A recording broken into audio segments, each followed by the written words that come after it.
Et bonsoir. Alors je dois avouer que je suis un peu en panique pour ma chronique parce que j'ai énormément à dire, donc j'ai cuté pour que ce soit interactif et tout le bordel. Mais en gros voilà, je voulais pas clôturer cette année alors qu'il me reste que 2 chroniques sans parler de 3 séries de livres qui m'ont extrêmement plu, 3 séries de livres qui m'ont touché et tout le bordel parce que en fait ça décrit chacune dans leur spécialité l'être humain d'une manière que j'ai trouvé super touchante et super prenante, et c'est pour ça que j'ai été enfermé dedans pendant une année complète parce que j'ai enchaîné les 3 séries, enfin plus ou moins en un an. Genre je suis tombé sur une série, je l'ai adorée, je me suis dit bah ouais, je ferais jamais mieux. 2 mois après j'en découvrais une autre qui m'a pris 6 mois à lire, et la troisième juste après je me suis dit non mais c'est mort, jamais ça me plaira autant, que j'ai lu et relu le bouquin en une semaine. Donc voilà, c'était intense quoi. Et qu'est-ce que c'était ? Alors la première des 3 séries c'était L'Assassin Royal de Robin Hobb. Donc chaque fois je vais faire un petit résumé très rapide, hein, mais concrètement L'Assassin Royal c'est dans les 3 cas c'est du médiéval fantastique tout ça.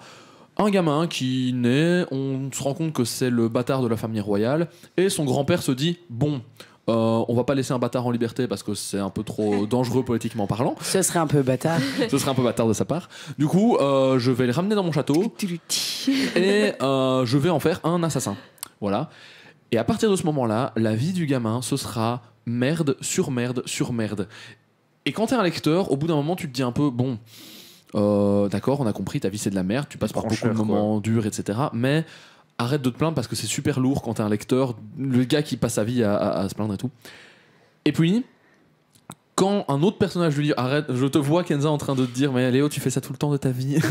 Non, pas du tout, c'est pas du tout ce que j'allais dire. Vas-y, continue. Et en gros, quand tu as le point de vue d'un autre personnage du livre sur la vie du mec, qui commence en disant non mais arrête de te plaindre, ta vie elle est pas si merdique que ça, puis le dit personnage partage 1/10 des merdes que le personnage principal vit, et là il le regarde, il fait mais comment tu supportes autant en fait.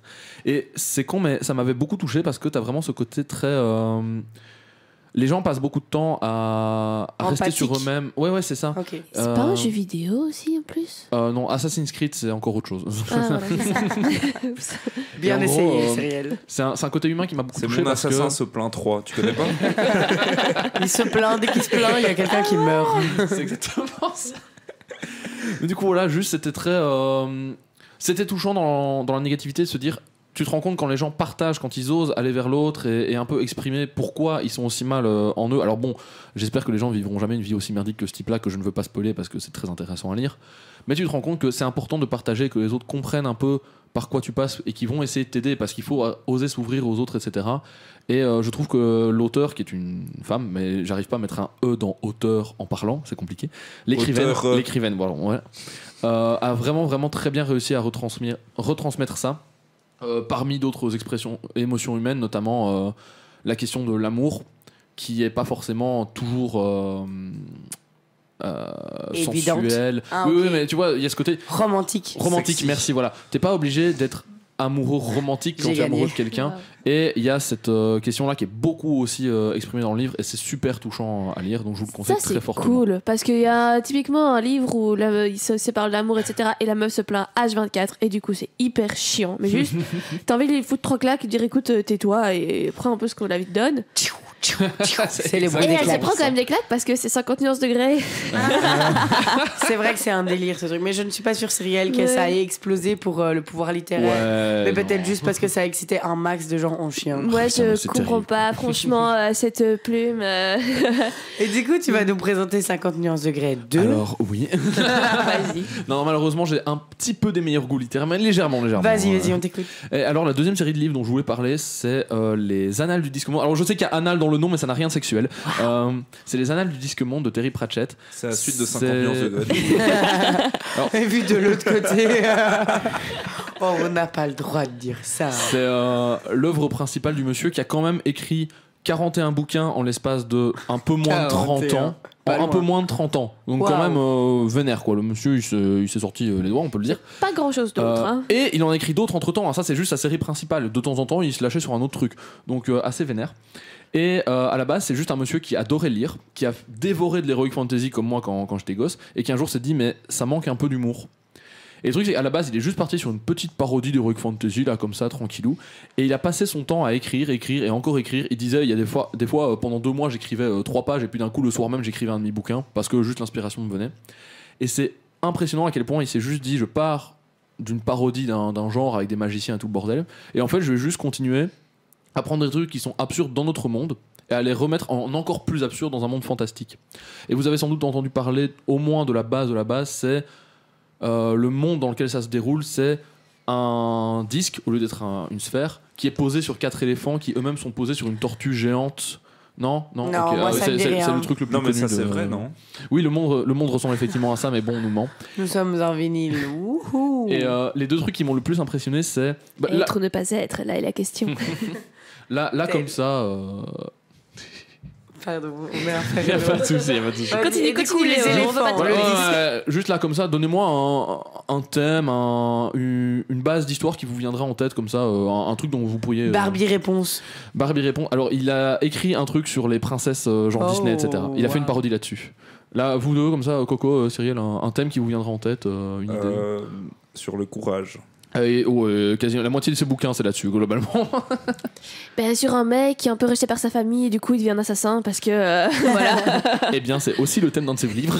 C'est terrible, il a vraiment sur 41 bouquins, il a copié-collé. Et quand tu te dis que ça passe dans un univers médiéval fantastique, tu te dis à quel moment le mec arrive à parler entre autres de la révolution industrielle, du cinéma et l'hyperconsommation, il en parle. Ouais. Il y a tout un bouquin où t'as littéralement un centre commercial magique qui sort de nulle part et tous les gens partent vivre dedans. C'est complètement con et c'est génial. Moi qui n'aime pas lire, ça me donnerait presque envie d'ouvrir un bouquin. Franchement, c'est ultra impressionnant comment c'est. Tu me donneras 2-3 titres. Oui, à l'aise. Et 50 nuances degrés si tu veux commencer. Est-ce qu'il a fait la parodie de 50 nuances degrés? Malheureusement non.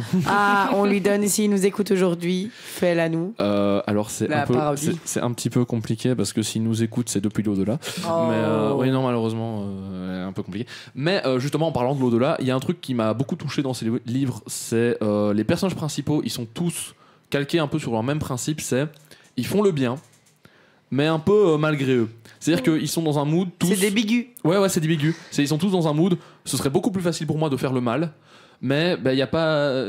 j'ai pas envie de faire le mal, c'est trop facile de faire le mal dans la vie, tu vois, parfois pour faire le petit. C'est mignon. Et c'est ultra intéressant à quel point ça va loin parfois dans la réflexion humaine et tout, mais surtout... Le plus drôle, c'est que un des personnages principaux, qui veut absolument faire le bien et tout, alors que ce serait beaucoup plus facile de faire le mal pour lui, c'est la mort.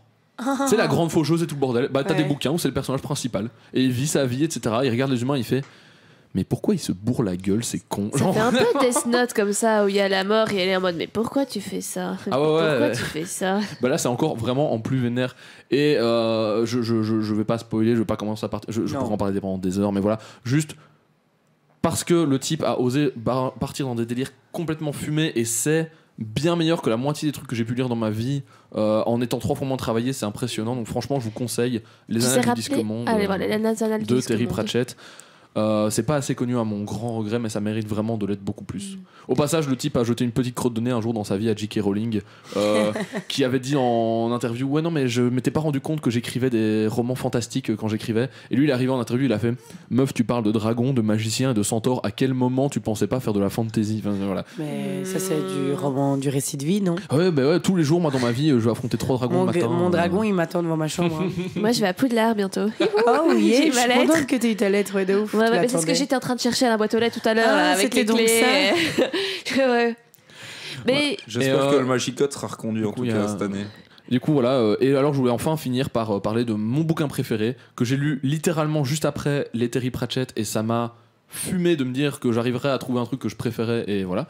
Mais juste voilà, c'est les Chroniques du tueur de roi de Patrick Rothfuss, je vous les conseille à mort. Et juste pour résumer, le bouquin commence vraiment par le type qui arrive qui fait salut, je vis dans un monde fantastique et tout le monde me connaît parce que je suis littéralement une légende. Genre c'est comme si c'était Cendrillon ou Harry Potter quoi. Tout le monde connaît son nom, tout le monde sait qu'il existe et tout. Et il arrive, il pose ses coups sur la table, il fait voilà, moi j'ai libéré des princesses, j'ai incendié des villes. C'est l'enfant qui a survécu. Ouais, c'est l'enfant qui a survécu, c'est moi, je suis une légende dans ton monde. Et je vais te raconter mon histoire. Et tu te fais ok putain ça va être le feu et tout. Et tu pars sur un mec qui vit des galères parce qu'il n'arrive pas à choper un job d'étudiant pour payer son minerval. Et c'est en mode what? Genre, je sais pas comment expliquer, mais j'étais fasciné par le fait que c'est un être humain comme vous et moi qui vit sa vie et qui est un peu devenu une légende à moitié malgré lui et à moitié parce que juste il faisait des trucs qui lui semblaient normaux à ce moment-là que n'importe qui à sa place aurait fait d'après lui. Alors qu'en fait non, genre, le mec il va affronter des créatures magiques et tout le bordel, mais sur le moment ça lui semblait complètement normal de faire ça. Et c'est cool parce que c'est un être humain, c'est-à-dire qu'il va être super sympa avec des gens, un méga connard avec d'autres, il va arnaquer plein de gens, et il le dit, je suis un connard. Tu vois, il passe sa vie à dire que c'est pas un mec bien, mais qu'il a fait quand même des trucs bien dans sa life. Et donc voilà quoi, c'était juste... Enfin pareil, je pourrais en parler pendant des heures, mais malheureusement on n'a pas le temps. C'est pour ça que cette chronique a été dure à écrire, je suis vraiment désolé.